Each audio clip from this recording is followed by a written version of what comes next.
Hi everyone, welcome to OpenShift Insider. So today we are in the third episode of our podcast series. So with me I have Ramdula. So today we are actually going to talk about something very interesting and something that is very trending in the market.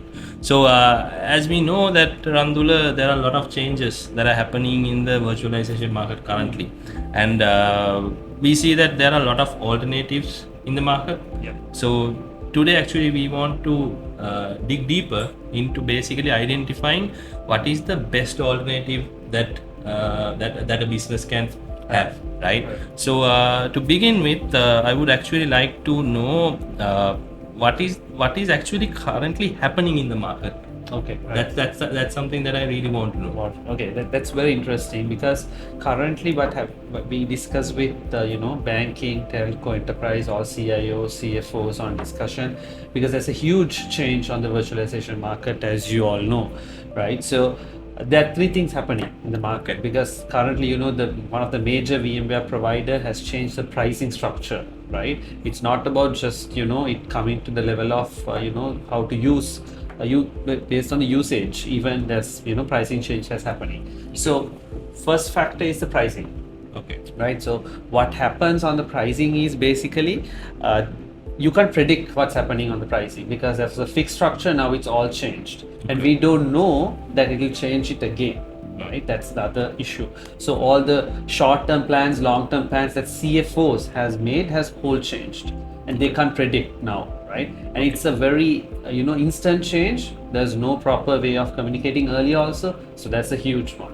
Okay. So it's not only pricing, right? The second factor is the support, right? So people experiencing bit of a support from this VM vendor at this stage. There are challenges happening right now on that. So we see that support. There can be in future there can be supporting challenges on that, right? The third factor is the product development on that, right? Because you need to explore the current VM provider of you, how they can improve on the product development side. What are the next steps to plan? So pricing, the support and the product development are the three pillars that has been changing a lot, and people can't predict and plan things up. So that's the kind of a hype and change happening in the market. Okay, so basically now I think with these changes, like the other thing is there are other key VM alternatives in the market, right? So basically, if a business is considering, so what are the factors that they need to consider when they are migrating to another VM vendor? That's a very good part because that's where people are looking to. There are immediate VM alternatives that you can look for, which is very obviously available, but there are three factors you need to consider. Right? Okay. Number one is how readiness for the containerization. That's important because the next step of virtualization is the evolution for the containerization. Massively happening because of the AI right now. Okay, so containerization, the next VM provider you are going to, how they support for containerization is very important thing, right? Because example, let's say you jump again to another VM provider and it's a reskill and replatform for you. Then another 2 years you need to still again jump for the containerization if you're not containerized right now, okay, which means another huge change happening. So why not plan it ahead and go straight away, right? So the important thing is how they are ready with the containerization. What is the top layer on that? That's important. Second thing is the vendor lock-in. You already experienced the vendor lock-in right now with the current VM provider, right? So why you go for another vendor lock-in again? That's a huge issue will happen. So you need to understand how portable, how agile is your next VM provider, right? That's the important part on that side. The third factor is the supporting ecosystem. Okay, this VM alternative you have, how the support is out there. Is there a proper ecosystem out there to support? What kind of support you have? Are there any partners? So you need to really think on these three lines when you look for the alternatives, because we want to keep it very openly discussed, and that's why we discuss with C-level players in the market as well. Then those are the three alternatives they need to very carefully consider when you do, because it's a huge investment happening right now for reskill and replatform. Interesting. So I think with that, I actually want to ask you, like, since there are a lot of competitors or vendors in the market, so what is the best alternative in the market and why? Okay, right. Interesting factor on that also. Coming from my previous answer, so these three layers, right? Containerization, ecosystem support, and how can navigate through all the technology. So the main platform we are looking at, even we have understood when we look for existing VM utilizing companies out there, what they want to look at, right? Okay. Most important thing is the readiness for the containerization, and because they don't want to go through this hassle again. Okay, and then how the security part on that side, okay, and stabilization right now, okay, that's important, and then the powerful ecosystem on that side. So when it comes to these three areas and all, the most suitable option that we would look at is the OpenShift virtualization.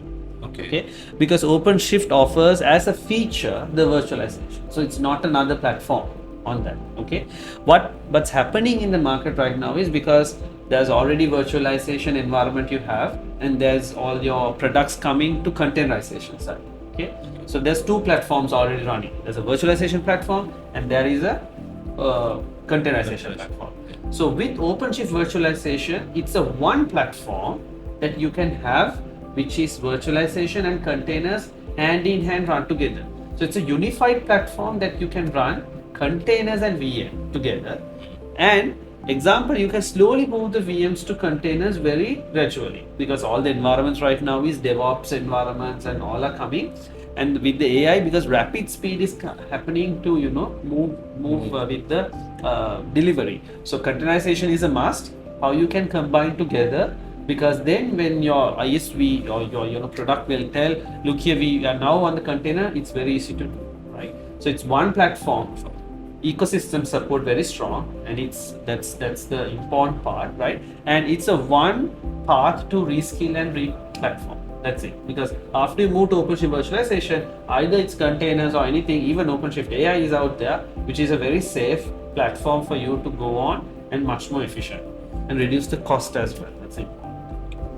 I think makes sense, but I think what I want to really get into is when you talk about Red Hat OpenShift virtualization, I have heard in the market there are misconceptions. So I think it'd be interesting to know what are these misconceptions and whether it's real or not. I think you are the best person to talk about this. Right. So there's quite a lot of misconceptions out there, because Red Hat is coming with a Linux background, and overall that's kind of the key player. But VM perspective, there's a lot of Windows out there. So first misconception is, can OpenShift virtualization run Windows? Okay.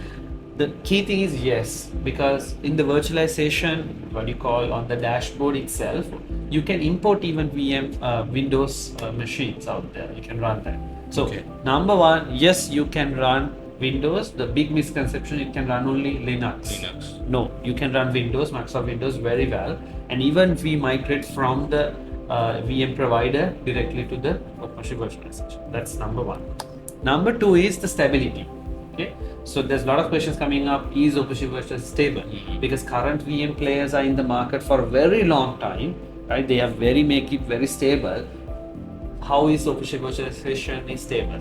So the most important thing is OpenShift virtualization start with the KubeVirt project coming out from the Kubernetes ecosystem, and it has a very strong backend to run, hypervisor to run as well. So there's no issue, because currently there's a lot of success stories and case studies. We are happy to even share with you all that purely run VMs on top of OpenShift virtualization, right? That's the second one. The third one I want to highlight is, a lot of people think you need to be on containers to move to OpenShift virtualization, right? It's not the case. If you have pure VMs in your environment, you can directly move it to OpenShift virtualization. There's no issue. Then you can slowly go to containers later stage. So you do not have to have containers or planning containers right now to move to OpenShift virtualization. You can just put your VMs there, then slowly plan your container journey. Because when your teams and all are upskilled to use OpenShift virtualization, that's the important part, right? Okay. And then it's very easily we can map, and we will help as an mobile. We will help you to map also the things out there. So with the on the description we will add the part of the OpenShift demo, how it works, how the OpenShift life cycle works on that, right? And how the step-by-step guide, how to migrate, all of things we will add it on the description as a bonus for you all to understand on that. And given these three factors, you don't have to worry about it, because there are a lot of partners out there, and we are also one of the top partner to help on the migration journey to do that. Great. So I think finally what I want to know is, Randula, like how Zenit Mobile actually can help in this migration process. How Zenit Mobile can help here. Correct. So when it comes to migration, it's not easy, as you have seen. It's not apple to apple, because a lot of people think the VM provider and as well as OpenShift virtualization, you can map apple to apple. It's not the case, but it gets the work done. Okay, so I want to share a simple analogy.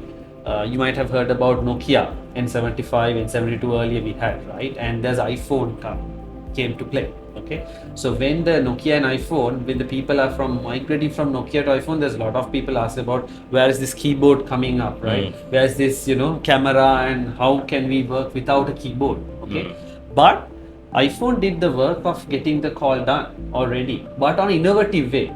It's not the same way. You can't find the Nokia's dial pad exactly on the iPhone as well, but it did it on a very innovative way.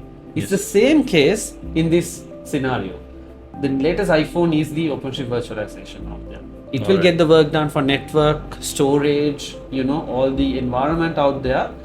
Not the same way, but on a different way. In a different efficiency. Exactly. So Zenit Mobile wise, we have a framework, right? We will do the analysis assessment of it, and we will do the migration. With the migration part, we will do the setup of the OpenShift virtualization plan on it, and then we will migrate, a part of it and accelerate the migration. Most important thing is we will enable your team. We will do the training. We'll enable your team how to use it end to end for them. So we will there to handhold from the design, deploy, and even OpenShift virtualization managed services for you. So you don't have to worry about it. Step by step we will guide. We want to make it very smooth, very cost efficient for you to migrate. So that's the message actually we want to share. Sounds interesting, Randula. So I think it was a great introduction that you did. So today we are going to conclude the session with this note. So stay tuned for the episode 4, where we will discuss further into this area, and we will dig deeper into this area with Randula. Thank you for joining today. Stay tuned. Thank you.